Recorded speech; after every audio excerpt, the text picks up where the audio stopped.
Hey guys, welcome back to another episode of Crossing the Line. Today we're going to be looking at the communist ties to the Yes campaign going along with the voice referendum here in Australia. If you do not know what that is, we are coming up to a vote here in Australia where we get to choose whether we bring in a voice to Parliament, which is apparently a voice to for the Aboriginal people here in Australia, even though they already have quite a few people in Parliament now. Now, no one seems to know exactly how this referendum will work, how the voice will work in action. No one will tell anyone how they plan to do any of these things. So it's a pretty stupid idea to vote for things that no one has any idea what that thing is going to end up looking like. Now, if it's run and orchestrated by communists like it seems to be, like Thomas Mayo, it's never going to be a good thing, and no one should be voting for something that they have no idea what the repercussions of that thing are going to be. Now, I don't care whether you're voting yes because you think you're helping the Aboriginal people. If you actually knew any Aboriginal people, if you had actually been out to any dry communities, any Aboriginal communities out in the middle of bumfuck here in Australia, you would not be voting yes to be handing them the reins to give them power over their own people, because or even us at this point, because it's not going to end well. I mean, we give them up to $40 billion a year in funding, and it is squandered, and people are living hard, living in the middle of Australia with no accommodation, living in tin shacks with no medical help, no help at all. And $40 billion a year isn't going to fix it. I don't see how giving the voice to Parliament is going to fix it.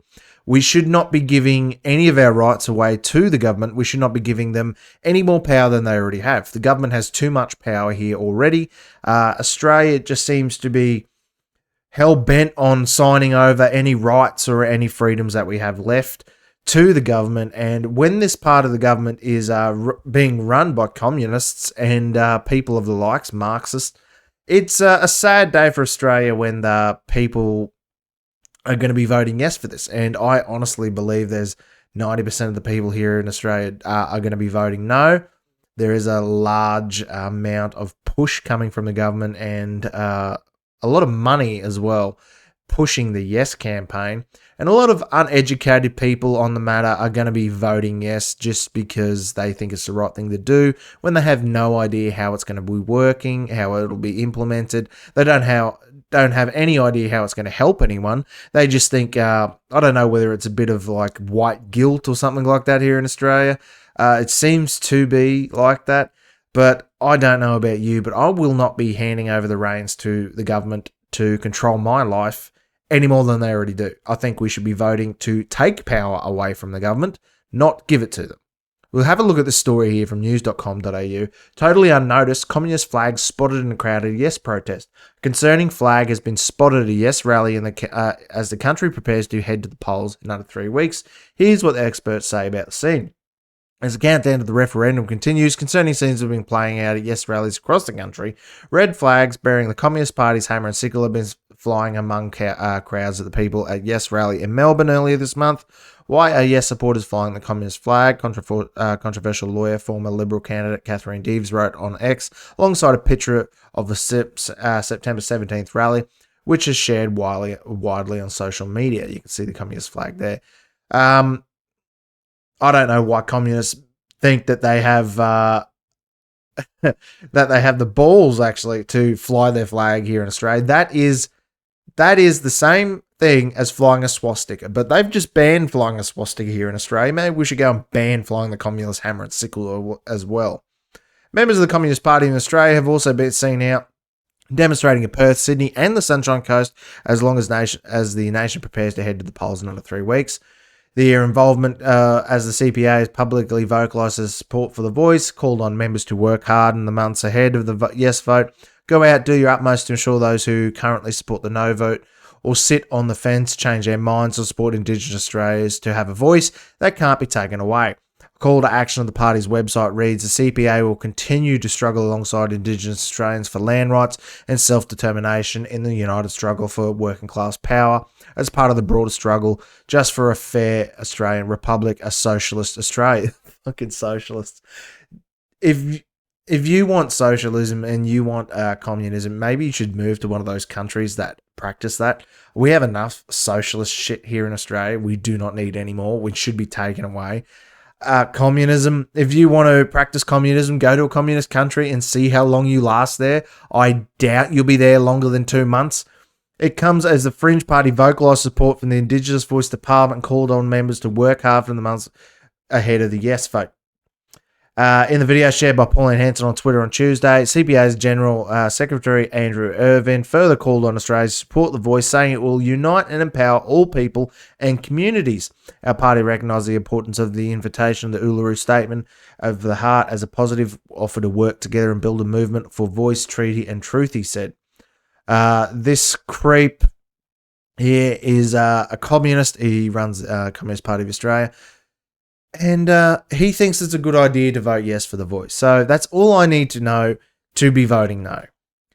But while the CPA is pushing for a yes vote, smaller Australian Communist Party has called on its members to vote no in the referendum. The voice has repeatedly been highlighted devoid of substance and chock full of symbolism, Fringe Party wrote in a post on social media. Totally unnoticed, the CPA continues to campaign for a yes vote, Sky News host Caleb Bond said. The dark history of the hammer and sickle is going totally unnoticed. The hammer and sickle, of course, is a symbol under which 6 million people were deliberately killed by Stalin in the Soviet Union, he said in the program last week. I think it was more than 6 million. His number is a bit light there.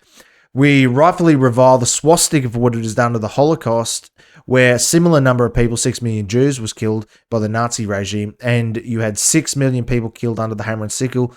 But that goes totally unnoticed. That's totally fine. Bond added a fringe group with the CPA involved themselves and cause turned people off. Australians do not want the vote for something that they see as an extreme or popular with the extreme people. Australians simply want to do what they think is best for Indigenous people. When they see stuff like that, they will go, I'm not sure. I went shopping just the other day, spent I think it was $500 on a 2-weekly shop, and there was a guy standing in line in front of me, and I live in a small country town. He was covered head to toe in tattoos, which something wrong with that. I'm covered head to toe in tattoos as well, and I'll be getting more and more. But he just was covered in seemingly like religious symbols, like he had the cross, he had the Buddhist symbol, he had pagan star, 5-pointed star, things like that. And then on there was also a communist hammer and sickle. That is no different. I think it's probably worse, honestly, if you read anything about history, if you read the history books, it's probably worse than having a swastika on you. It's no difference. There's no difference. If you're tattooing yourself with a swastika or you're tattooing yourself with a hammer and sickle, you're the same ilk. Nationalist Socialist Party or the Communist Party, it doesn't matter. It's the same thing. And people that either he was older than me, he was probably in his 50s, even late 50s. He should have known better. So it makes you wonder what kind of people go and get that thing tattooed on them. A long history of support. Philip Deary, Emeritus Professor at History of Victoria University, said it's not surprising CPA, whose core beliefs include advancing the interests of workers and replacing the capitalist system with a socialist one, would publicly support the Yes campaign. No, it's not surprising at all, because socialists and communists and Marxists only want one thing. They want their rule and no one else's rule. And do you know what they do with people who they don't like or who go against them? They kill them. That's why there were so many dead in communist Russia. Any communist country, honestly. This is consistent with the advocacy for all the rights groups believed to be exploited or oppressed, he told news.com.au. Do you know who gets exploited and oppressed in a communist society? Communists. And anyone else. Anyone living under the communist or Marxist banner is going to get oppressed. It cannot work any other way. It hasn't worked any other way. And anytime they say, oh, well, communism's never been done right. Well, it mustn't be able to be done right then if it takes 6 to 8 million people being killed by it, by just, say, Stalin and communist Russia. How many people do you need to kill to make it, to let it be done right? Like, I don't think there's enough people on Earth to get it to be done right. Like, I don't get it. Like, how many people want to die for the communist regime? And they're trying to bring it here in Australia. And this yes vote is doing that. Professor Deary said that there's been a long history of Australia's Communist Party supporting Indigenous causes, blah, blah, blah, blah, including all times when he caused attracted very little support. In 1930s, former CPA, which dissolved in 1991, had long been active in supporting decent wages and conditions for Aboriginal workers, he explained. A notable post-war example said the 7-year Wave Hill walk-off, also known as the Gundjerri strike by Aboriginal stockmen and domestic workers in 1966, also promoted Aboriginal activists such as Dexter Daniels in campaigning for land rights. Just recently, Thomas May has found himself at the centre of conspiracy theories and having to reject claims that he was a communist after he spoke on a forum of Search Foundation, an organisation which once linked to the former CPA. Speaking of the Batuta Advocate podcast earlier this month, Mayer set the record straight, saying, "I've never been a member of the Communist Party. You can mash up all the videos and make people look scary," he said in response to conspiracy theories. Labor Senator Yarra man Pat Dodson has also rejected claims of Indigenous collusion with communists. The Communist Party doesn't have influence at all, Mr. Dodson told the ABC. Well, that's just bullshit. Why is the Communist Party voicing their opinion and going out and backing you and getting government funding to back you? No one on the No campaign, no one is getting government funding to say no. All the government funding is going towards the Yes campaign. And if the communists are out there promoting it, it's a simple no, I'm not voting for communist ideals.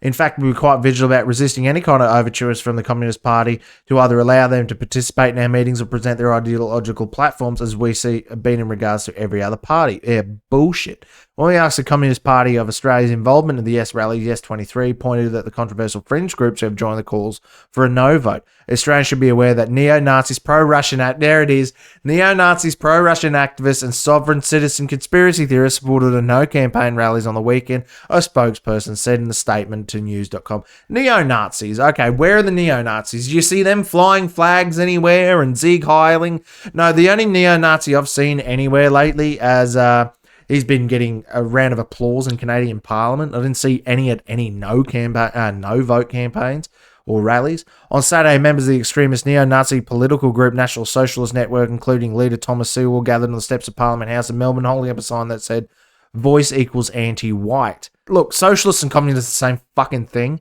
If you're voting for a communist Australia or a socialist Australia, should all be put up against the wall. I don't care. It's the same thing. They're the same people. The group gatecrashing event wearing black masks to cover their face. See, they're gatecrashing events, but when the communists go to a Yes campaign, they're heralded there and they're touted as a part of the mob. So you're going out of your way to break into or gatecrash a no campaign or a no event, being a Nazi or something like that. But where they let you into a Yes event being a communist with open arms. The group gatecrashing event wearing black masks cover the face were heckled by members of the public and on one occasion pepper sprayed by police. There you go. And I would not be surprised if those idiots there are all undercover cops, because every time I see them, they look all the exact same. They all look like cops. The last one, I think they're in Melbourne. They got arrested. One of the children or one of the teenagers arrested pretending to be a Nazi was actually I think it was a police chief's son or something like that. So it makes you wonder what their actual agenda is. Elsewhere around the country, rallies were reportedly organised by pro-Russian activist Simon Volkov, or whatever it is, who posts anti-vaccine and pro-Vladimir Putin content online over the weekend. The official No campaign has distracted itself with Volkov and the federal opposition leader Peter Dutton urged those who oppose the voice not attend the rallies. Anybody who's pro-Putin has significant issues said should seek help for those issues, he said. I would encourage people to go peaceful, lawful rallies conducted by No campaigners and listen to the very serious concerns and hesitations that people have. In a statement to the news.com.au, Fair Australia spokesman said that these particular events were not supported, endorsed or funded by the official No campaign in any way. We expect that there will be many grassroots events and organisations spring up in communities across the country in opposition to the divisive voice, and that is understandable, but these events have nothing to do with us whatsoever. Communists led into these events with open arms. Nazis or people that are pretending to be Nazis are heckled, attacked, and arrested. It just goes to show you what people on the Yes side of the vote and what people on the Yes campaign really hold dear. If they're promoting socialism and communists and communist ideals here in Australia, I think that's going to be a resounding no from me and pretty much everyone else I know. I don't think I've met a single person that would want anything along the lines of a communist state here in Australia. But they keep rearing their ugly little head and keep bashing their drum and wearing their communistic flags and waving them around. I think we should go and ban that as well. If they ban the Nazi flag, why not ban the communist flag? If you're in the Communist Party, maybe you should go and live in a communist country and see how that goes. See how you like it. Let me know what you guys think in the comments down below, and I'll see you in the next episode. Don't forget to leave a like, share, and subscribe to the channel. Comment down below, and I'll see you guys in the next video.